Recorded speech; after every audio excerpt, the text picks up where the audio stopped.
السلام عليكم ورحمة الله تعالى وبركاته، والصلاة والسلام على رسول الله. خوتي وخواتاتي، مرحبا بكم في قصة جديدة. قبل ما نبدأ القصة نقولكم فضلا وليس أمرا دعموا القناة بالإعجاب بالفيديو، شاركوا الفيديو مع الأصدقاء والأحباب وفرحوني، الله يفرحكم بالتعليقات الزينة. ونبدأ بالقصة على بركة الله. صاحبة القصة تقول: السلام عليكم، أنا اسمي منال من الغرب الجزائري. اليوم راح نشارك معكم قصتي اللي فيها مواقف بزاف حزينة. قصتي بدات كي كان عمري 7 سنين.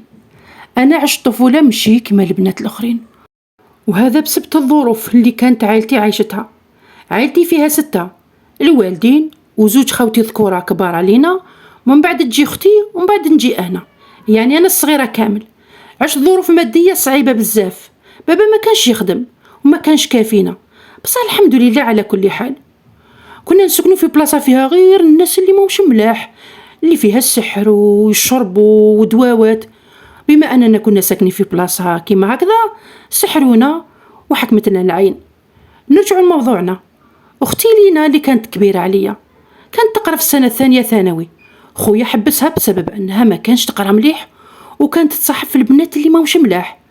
واحد النهار تعشينا وكنا قاعدين مجمعين، ومن بعد رحنا رقدنا، وكي نوضنا صباح لينا ما لقيناهاش. قلبنا عليها الدنيا وما كانش. يما مسكينه مخلوعه، حالتها حاله. شفنا في كل بلاصه في الدار والو. اول وحده فاقت لها بلي ما كانش هي يما، وهذاك الوقت انا كنت راقده. نوضتني وقالت لي: اجري اجري نوضي باباك وقول له بلي لينا هربت. وهنايا كانت صدمه عندي، انا ما عرفتش اذا راني في المنام ولا صح. رحت عيطت لبابا، ويما لبست الحجاب نتاعها وراحت تحوس عليها. حوست عليها في كل بلاصة. أنا يا غير نبكي، ما عرفتش أسكو راني النوم ولا راني عايشة في الواقع. سبحان الله، أختي غير البارح كانت معايا، رقدنا كيف كيف، علاه راحت وقتها راحت وكيفاه حتى راحت. كنت نبكي وأنا مخلوعة. جا بابا عيط لخوتي، مع العلم خوتي كانوا خدامين في العسكر. عيط لهم بابا، جاو كي لحق خويا غير وصل أضرب الباب برجليه. ظل غير يعيط ويسب: وين راهي اللي فيها واللي عليها، وين راحت، كيف حتى هربت، ويضرب ويكسر الدنيا قاع. كل أنواع الخلعة عشتها في صغري، وهذا شيء كنت مازلني طفلة، كان في عمري غير 7 سنين برك. في ذاك الوقت وراح خويا يحوس عليها في كل بلاصة، ما خلى حتى بلاصة ما حوش عليها فيها. 20 يوم وإحنا كامل نحوسوا. أنا ظليت نحوس عليها ونبكي، ويما ظلت في حالة، وانا كنت نزيد عليها الغبينه ونقولها: وينها اختي، زعما تكون كلات ولا شربت ولا ما رقدتش. نقول لهم: صار رقدت ولا لا، وين تكون راقده دروك. واختي كنت متعلقه بها بزاف، كنا قراب لبعضنا البعض، نضحكوا كيف كيف، كي نبكوا نشوفوا لبعضنا بعض، كي نبكي تمسح لي دمعتي، تحامي عليا. وملي هربت نظل نبكي، وماما دايما تسكت فيا، وليت ما نبغيش نروح نقرا. وكنت كي نروح نقرا نكون مانيش حالة التمارين تاعي، والشيخة نتاعي تضربني، ونروح للدار زرقاء وتجبدني من شعري. وهكذاك وسكت، ما كنتش نقول ماما باش ما نزيدش عليها، مع اني كنت صغيرة بصح كنت نعرف. الحاجة الوحيدة اللي زدت غبنت فيها يما هي كي كنت نبكي على اختي، بصح سينو حاجة اخرى ما كنتش نغبن يما بزاف. المهم فاتو نهار، حتى جا النهار اللي بابا لقى اختي. هذاك الوقت كان خويا رجع لخدمته. كي لقاها بابا جابها للدار، وبقى هكذاك واحد 3 أيام. موراها جا خويا مع الفجر، عرف باللي جات اختي. وكي جا خويا ضرب الباب برجليه حتى كسروا. حنا كنا راقدين، نضنا كامل مخلوعين. وكي رحنا نجرو من جهة الباب لقينا خويا جا وحط الكابا نتاعو في الحوش وقعد ثما، ما بغاش يدخل، على جال على بالو باللي راهي في الدار. وكان يقول لماما: وين راهي بنتك؟ ماما تقول له: يا وليدي علاه راك دير هكذا، خلاص اهدى شويه. ولينا اختي خلاص عرفت باللي ما عندها ما دير، عرفت انه ما كانش حل واحد اخر غير انها تخرج. كي جات تخرج لقاتو دخل، قال لها: واش يا لاله وين كنتي؟ وماما تقول لي: اجري عيطي لبابك، عن بالي باللي ما راحش تفوت هذه الليله على خير. وهو يسقسي فيها ويقولها: قولوا لي كي هربتي وين رحتي؟ ونظرة نتاعو كانت تخوف، كان يهدر ويضحك ضحكه نتاع الشر، حتى نشوفوه جمع عليها وشدها من شعرها وبدا يضرب. وين جات الضربة يضربها وين جات، ويقولها: قولي لي وين نحط راسي أنا دروك؟ قولي لي، هيا قولي لي.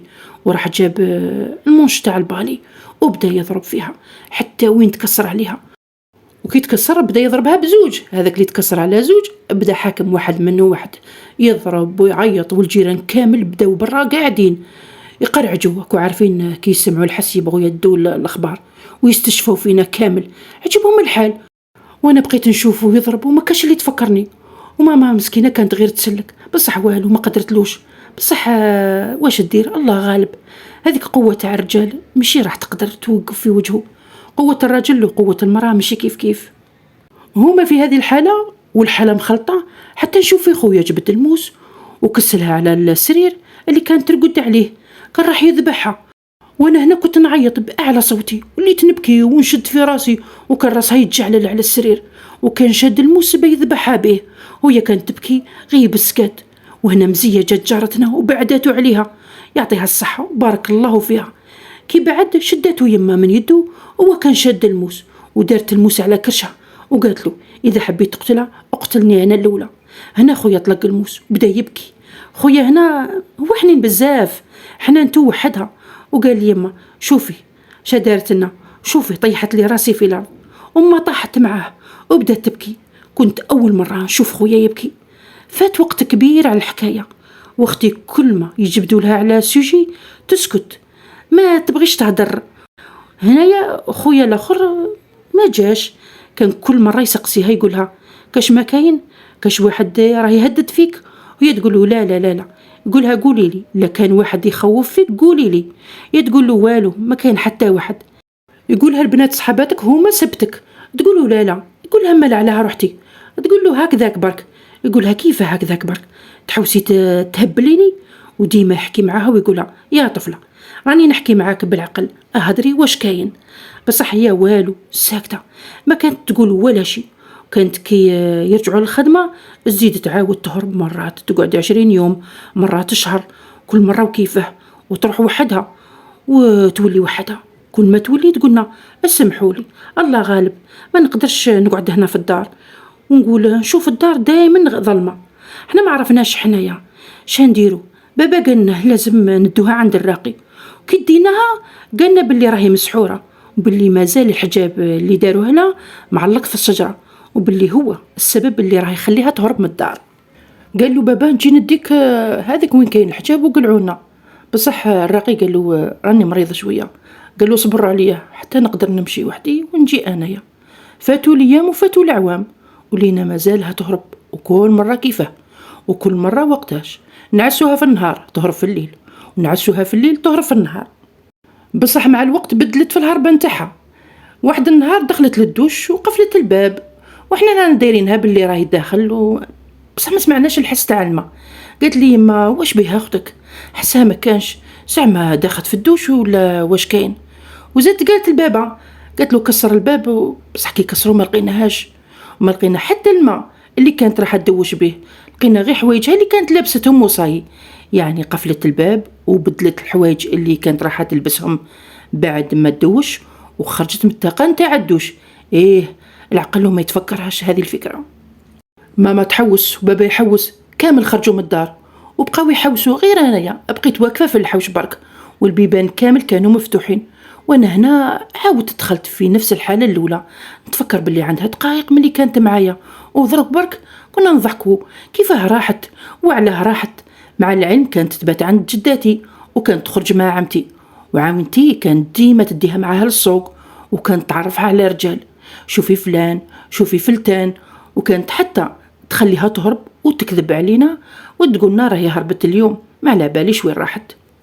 وهي كانت تعرف كل شيء. راني نختصر على قد اللي نقدر لأن الحكاية طويلة بزاف. وانا هنايا كان في عمري غير 15، وكان واحد يسكن ثم متوالنا برك، وكان يدور بيا بزاف ويسقسي عليا دايما.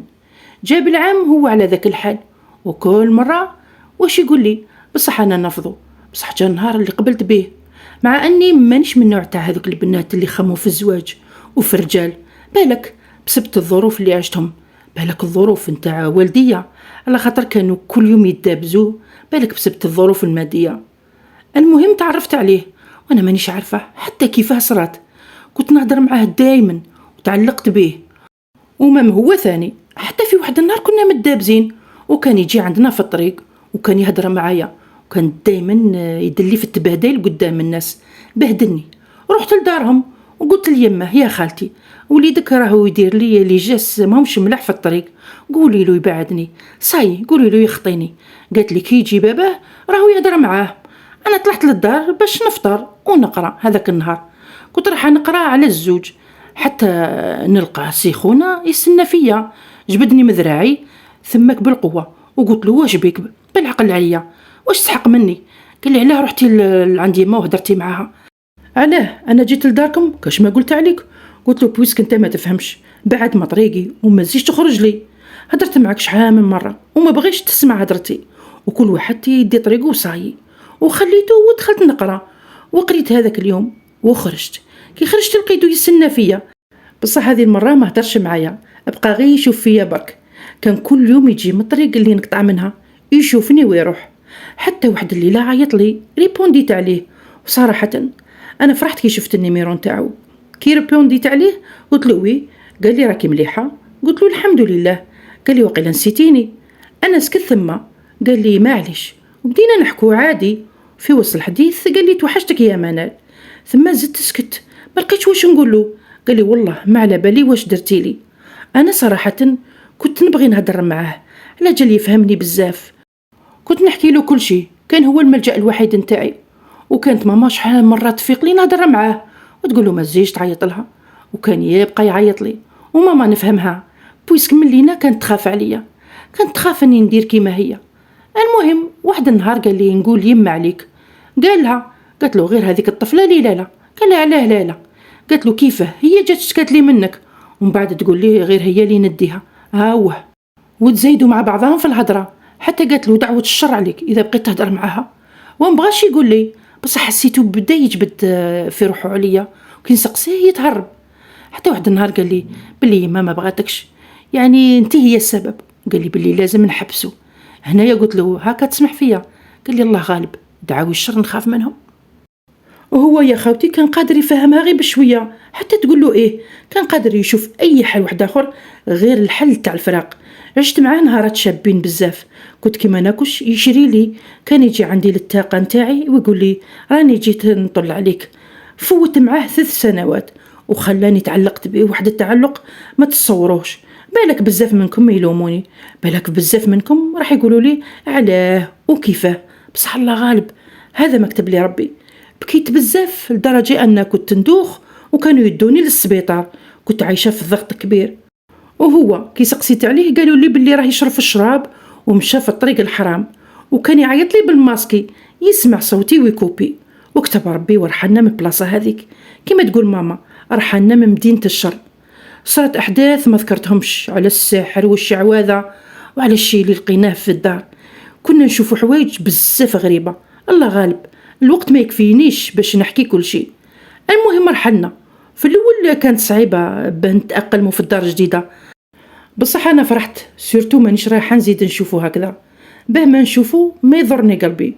وبديت نتاقلم وبديت نتعرف على ناس جدد في المنطقه هذيك وجبت البيام وطلعت للليسي وفرحت بزاف. وكانت الثانويه بعيده شويه تسمى لازم نطلع في البيس باش نلحق بصح ما كانش بعيد عليا بزاف هكذاك غير واحد 5 دقائق ونلحق. ونتفكر واحد النهار كانت هكاك 3 ركبت في البيس مع بنات صحاباتي حتى طلع واحد في الكار وبدا يشوف فيا وحكى مع يماه شويه وعاود هبط. كي تعمرت شويه البيس كان رايح يديماري عاود طلع وقعد عند راسي ثم كان يشوف فيا. وقال واحد ثم كان واقف معاه باللي عجبتني مولات البيض بالك كان صاحبه ولا كان يهدر عليا. انا ما كنتش قاع حاطه معاه ولا باغي نشوف فيه. وكي قربوها كان نلحقوا حط لي التليفون فوق يديا وقال لي معليش تعطيني فيسبوك نتاعك. انا هنا ما عرفتش واش ندير. صاحبتي اسمها ماريا كانت قاعده معايا قعدت غير تقول ايه كتبي له اعطي له الفيسبوك نتاعك. عطيت له الفيسبوك نتاعي وكي جيت نهبط قال لي تسكني هنا قلت له ايه. مام هو طلع يسكن ثم وانا ما كانش يعرفني على جال حنا كنا جدد في ذيك البلاصه. نولو واليا انا تليفوني كان خاسر هذوك الايامات وما عنديش حتى باه نفتح الفيسبوك وقلت معليش خليه يستنى. حتى واحد الخطرة بعث لي مع صاحبتي هذيك اللي كانت معايا في البيس، يعني ماريا، قالت لي سمعي اليوم تلاقيت مع فلان وقال لي جيبي لي الرقم نتاعها باه نعيط لها، وقال لي قولي لها وعلاش ما قبلتينيش في الفيسبوك. المهم عطيت لها النيميرو نتاعي وقلت لها مديهولو وخليه يعيط لي في التليفون ونشوف معاه. وقبل ما تروح ماريا من عندي قلت له واش رايك زعما ما ندمش؟ قالت لي هو ما تخافيش، السيد هذا راه يبان الناس ملاح ويخدم على السكري واسمه محمد. قلت له شكون قال لك؟ قالت لي سمعتو يهضر مع صاحبه. صاحبتي هذه ما يفوتها ولا شيء. ضحكنا وقصرنا هذاك النهار مع بعضنا، ومن بعد كل وحده راحت للدار وانا قعدت نخمم وكنت نستنى فيه غير وقتها يعيط لي في الليل. عيط لي وقال لي جاب لي ربي مانيش غلط. قلت له والله ما نعرف. قال لي معليش نعرف شكون انتي؟ قلت له اللي بعثت لها على النيميرو نتاعها. قال لي اما لا خلاص مانيش غلط. حكينا وضحكنا وحسيت باللي نعرفه من مده، وكل مره كنت نحكي معه كان يحكي لي على الماضي نتاعو، حكى لي على روحه كل شيء، ما خبى عليا والو. وقال لي انا كنت نخلط بزاف وعرفت بزاف بنات قبل. المهم يحكي لي كل شيء وانا هنا عجبتني العقليه نتاعو بزاف. نرجع نحكي على لينا اختي.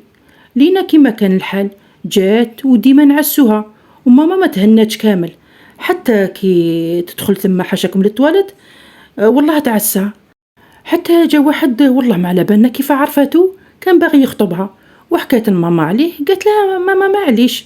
وبابا قبل وعيط لخاوتي وخاوتي قالوا لنا كي يجوا من بعد نهضروا. كي جاو عيطوا له وحكاو معاه مليح وزادوا سقساو عليه بحكم هو من ولايه واحده اخرى. والسيد هذا اسمه امين جا خطبها وفرحنا بزاف. ماما قالت صاي ما راهيش رايحه تزيد تهرب مره واحده اخرى، وامر السحر نسيناه كليا. درنا لها عرس يهبل، وفي عرسها لبسنا مشطنا ضحكنا وشطحنا، جاز كل شي بطبع والشان بالرغم من الظروف الماديه اللي كنا نعيشوا فيها. بصح خاوتي وقفوا معاها وعطاو لها دراهم بالرغم من الشي اللي دارته، وهكذا وقفوا معاها وتزوجت اختي عادي. بصح بعد ما فاتوا 4 شهور على زواجها عيطت واحدة المرة لماما وقالت لها قولي البابا يجي يديني، انا ما نقدرش نقعد مع ناس هكذا. يمات امين تحاسبني على كل شيء وباباه كيف بحكم انها تسكن مع والديه وماهوش قادر، يعني مستواه المادي ضعيف. حتى هو راه قادر، باباه قال له انت ولدي كبير وتسكن معايا. هكذا قالت لنا لينا على حساب واش قالت لنا باللي السيد هذا يسمع كلام والديه وما عنديش كلمة قدامهم. ماما ثم قالت لها الصبري كيما صبرنا احنا كامل، نسا كامل راهم صابرين. بصح هي قالت لا ما نصبرش. كي قالت البابا بابا قالها ايه نروح نجيب بنتي. وكي راح قالنا ما قيمونيش كامل، قالوا له ديريكت بنتك راهي الداخل. وقالنا عجوزتها تهدر وتعيط وتمنشر فيها راجلها، يعني الراجل اختي. وبابا ثم تقلق وقال لنا يلا وجدي روحوا كي نروحوا. وجدت روحها. كي جات خارجه خرجت لي فاليز. عجوزتها ما خلتهاش تخرجهم، قالت لها لا ما تديهمش، خليهم هنا. علاه تديهم؟ اختي قالت لها معليش. راحت نحت صوالحها وذهبها كامل وخلات كل شيء. ثم اختي كانت نية بزاف وما ديرش حسابها. وكي لحقت ريحت شويه وبدات تحكينا، كانت تحكي وتبكي وقالت لنا يعاملوني كيما الكلبه حاشاكم وبلا سبه، جامي درت لهم حاجه. وكي نقول امين يسكت ويقول الله غالب، هذه يمه وهذا بابا واش راح ندير لهم. وقالت لنا خطره تعاركنا جبد لي الموس وبدا يهدد فيا، والسيد هذا نتاع راسو راكم فاهمين. قالت لها يما انا ما عندي ما نقول لك، الصبري وخلاص واللي فيه الخير يجيبه ربي. وامين ذاك الوقت ما حوس عليها ما سقس عليها ما والو، هي قاعده تعافي في دارنا. من بعد بعث لها ورقه تاع طلاق، هي كانت حابه تطلق منه، بغات تدير الخلع، والدراهم نتاع المحاميه وذوك الجريات كامل طاحوا على بابا وخاوتي. وهما كانوا واقفين معاها قالوا لها المهم تتهنى منه. وكامل شاسره من الاول وكامل واش دارت نساو خاوتي ووقفوا معاها وقفه الرجال. خاوتي حنان علينا بزاف. وبعد مده لقات روحها اونسنت وكي سمع راجلها بغى يرجعها، وهي كانت رافضه رفض قاطع. قالت ما نوليلوش، لو كان يصرى واش يصرى. كل ما تقعد وحدها نشوفها تبكي وتشد في كرشها. صح صعيبه انه البيبي يتربى بلا اب وكل شيء يرجع للام، وهي ماهيش وحدها اللي راح تحمل المسؤوليه، حتى بابا وخاوتي راح يوقفوا معها. بصح بصراحه راجلها والله ما يسهل انه يكون اب، حتى ابل وما عيطلهاش باش يسقسي كيفاش راهي. الحق رمضان، وكان ذاك الوقت في شهرها التاسع، وقالت لها طبيبة ما بقالكش بزاف وتزيدي. واحد الخطرة الحق المغرب وتلمينا كامل قدام الطابلة باش نفطروا، بصح اختي ما قدرتش تاكل معنا هذاك اليوم. كان استرقات لها. كيف فطرنا ولمينا كل شيء قالت لي جيبي لي تيزانة نشرب. السطر كثر عليا بزاف، جبت لها وشربتها واحد ال5 دقايق حتى زاد عليها السطر وكثر. وثم عيطنا لخويا باش يديها للسبيطار، جا يجري، هو كان ثم في الدار وجا مخلوع وقالنا واش بيها. قلنا له الحق وقت زيادة لازم ندوها للسبيطار. كي داها انا قعدت في الدار مع عمتي. هذاك اليوم عمتي كانت عندنا ضيفة. المهم بقيت انا وياها نستنى فيهم وطولوا بزاف علينا. تخيلوا خرجوا مع العشاء حتى 3 تاع الصباح، وانا ثم تقلقت بزاف. عيطت لماما في التليفون قالت لي راني جايه راني في الطريق. كي جا وتسحرنا ديريكت ورقدنا. ماما ما قالت ولا شيء، كانت عيانه بزاف وانا كنت حابه نسقسيها بصح كي شفتها تعبانه سكت. رقدنا. ومن بعد كي نوض الصباح لقيت ماما في الكوزينه توجد في الماكله تيزانه الحليب. قلت لها بشريني يا ماما. قالت لي راني رايحه عند لينا وراهي زيدت وقالت لي بلي جابت طفله. قلت لها نروح معاك، انا ثان كنت باغيه نشوفها. قلت لها والله لاني باغيه نشوفها. وجدنا الصوالح اللي بقاو ورحنا كيف كيف هذاك الوقت. ادانا خويا كي لحقنا لقيناها بخير الحمد لله، وجابت طفله تهبل ما شاء الله عليها. بنتها كيوت بزاف وسمتها سمية. والحمد لله اللي اختي كي جابت اللي بغيت فامي معاها، يعني سجلتها في اسم باباها. بالنسبه لراجلها ما خسرش عليها ابل، سواء هو ولا يمه ولا باباه واحد وما حوش عليها، ما سقساوش كامل. وكي جبناها للدار فاتت على زياده هكذاك واحد 20 يوم. عيط لها وقالها راكي مليحه؟ قالت له الحمد لله. قالها واش كيفاش وين تتزيدي؟ قالت له كون عيطت تسقسي كون عرفت. وكوبات في وجهه. فاتوا شهور وفاتوا الأعوام، وسمية بنت أختي كبرت ولا في عمرها 3 سنين. بداو يحوسوا على أختي، وهما ما همش الهدف نتاعهم أختي، لا الهدف نتاعهم سمية. كانت يمة أمين تعيط لينا وتقولها حبيتك تولي يا بنتي، وبقات غير تسيي كيفاش تلعب لها على راسها. حتى قالت لها لينا إيه معليش نولي. وجاء أمين وخوه اسمه أيمن ورجعوها بالرغم من أنهم ما كانوش باغيين تولي. فات شهر ملي رجعت وعقلية يماه ما تبدلتش، بقات كيما راهي. واختي ما دارتهاش كامل في الحساب. ولينا ثماك قالت الامين اذا حبيت نتهنى ودير لي داري وحدي، انا ما نقدرش نقعد مع داركم على خاطر خلاص ما قدرتش. هذاك الوقت قال لها انا ما نقدرش وبابا ما يبغيش، وقال لي لازم تبقى معايا وانا راي والدي هو الصح عندي. لينا ما عندها ما دير، صبرت وخلاص.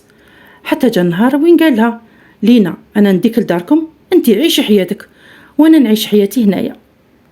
ونسيت باش نقولكم على الذهب نتاع اختي، خلته ثم وصوالحها والامور نتاعها ما لقاتهمش كاع، بصح حوايجها ما كانش.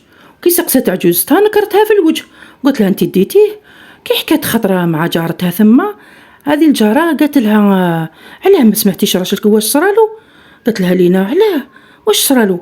قالت لها قالوا باللي جابوا طفله لدارهم وقفل عليها الباب وجبد لها الموس وكان باغي يستقوى عليها. من بعد الطفله هذيك راحت اشتكات به، وهنا اختي فهمت باللي ذهب نتاعها وين راح، عرفت باللي تباع. اختي في ذاك الوقت بكات بزاف سيرتو على واحد السلسله اللي دارها لها بابا كي كانت راح تزوج، رغم انه ما عندوش مسكين خدم وشقه باش دارها لها، يعني عزيزه عليها بزاف. نرجع لموضوعنا. قالها امينه انتي عيشي حياتك وانا نعيش حياتي ونتفارقوا كل واحد يشوف طريقه. قالت له ايه. وكي جابها نحاولها سمية بنتها جابها وحدها برك. وكي دخلت سقسيتها على سمية، قالت لي خليتها ثم. قلت لها علاه خليتيها ما فهمتش. قالت لي صاي مانيش راح نقعد معاه وكل شي بيناتنا خلاص. قلت لها ايه هذه فهمتها، بصح نتاع سمية اللي قعدت عندهم ما فهمتهاش. قالت لي هكا خير ليها تتربى عندهم. ماما تصدمت، قالت لي علاه يا بنتي نهار اللي زادت واحد ما حوس عليها واحد ما جا طلع عليك. قعدت ماما تندب وتلوم فيها وتقولها انا اللي ربيتها وانا اللي تعبت عليها ورديتها بنتي ماشي بنتك، كيفاه مفتالي يدوها هما، علاه راك ديري هكذا يا بنتي علاه. وبدات تبكي. انا بقيت ساكته ما لقيت واش نقول، تالمو غاضتني بزاف سمية، عن بالي تكون تبكي وبويسكي ماهيش موالفه تبعد على يمها حتى علينا حنايا. ما يشم وفات بعد. بقينا نبكو نهار كامل، ويما قاعدة تغير تلوم فيها. وفي الليل كي تعشينا وكملنا فرجت لينا معايا، وثم جات ماما وبقينا مقصرين كيف كيف. ومن بعد خرجت، وكي جات لينا ترقد سمعتها تبكي. تلمو على بالي حتى هي ماهيش سهلة عليها. ما بغيتهاش نقولها واش بيك، ولا الحاجة اللي كانت تدور في راسي هي علاه خلت بنتها عندهم، علاه حتى جات وحدها. زعما واش قال لها امين حتى قنعها باش تخلي بنتها. مع الصباح كي نضنا كنا عادي استقهوينا كيف كيف، ولينا كنت نشوف فيها تحكي عادي ماشي كيما البارح. ايا كملنا السياق وكملنا الشغل نتاع الدار، وجدنا الفطور فطرنا كيف كيف. كي لحقت الزوجة نتاع القايلة قالت لنا امين راه جاي، بحكم هو من ولاية واحدة اخرى يعني طول شوية في الطريق. فاتت هكذاك واحد 45 دقيقة حتى قالت لنا راه وصل للولاية نتاعنا، راهو في الدخلة. انا ذوك نروح نوجد روحي برك. قالت لها يمام علاه وين راكي رايحة؟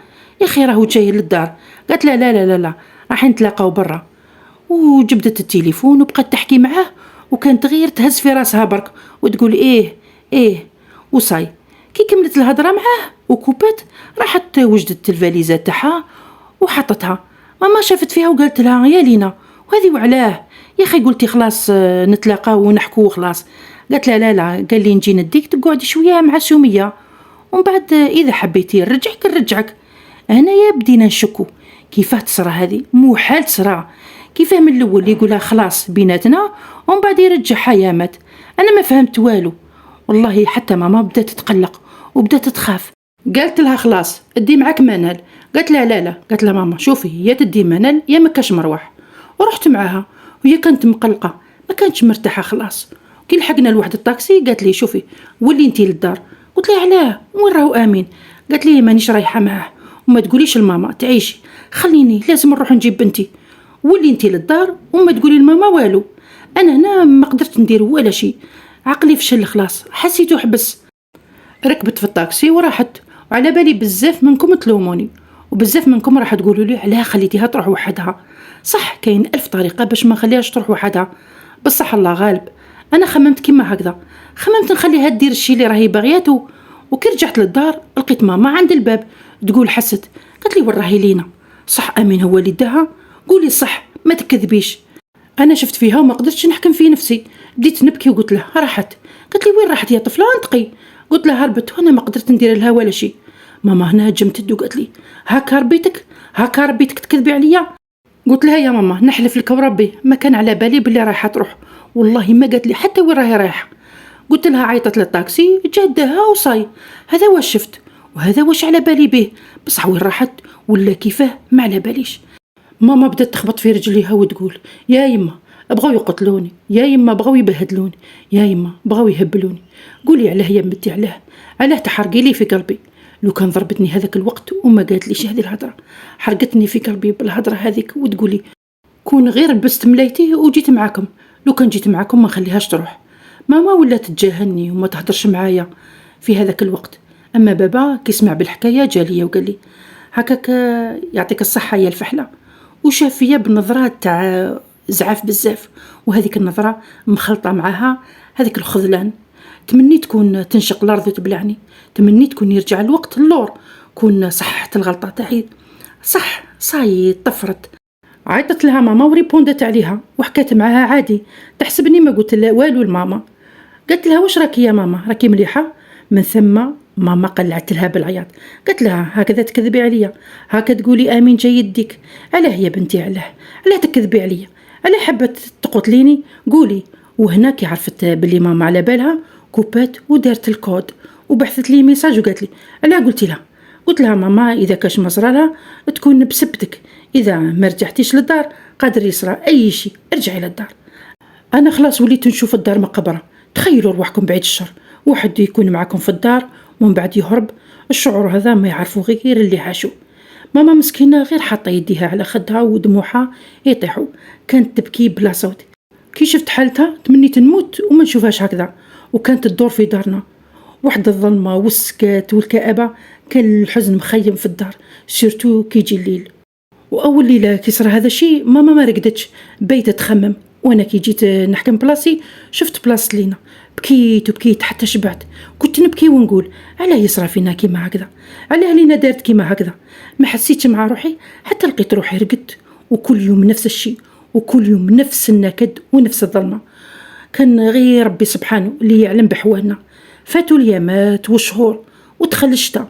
واحد النهار كانت الريح قوية بزاف كيما العادة، وكل واحد فينا كان في الشومبرا نتاعو، وانا ما جانيش الرقاد حتى لحقت الزوج تاع الليل. حتى عيطت لي لينا، قالت لي واش راكي ديري؟ قلت لها راني قاعده برك. قالت لي راني جايه.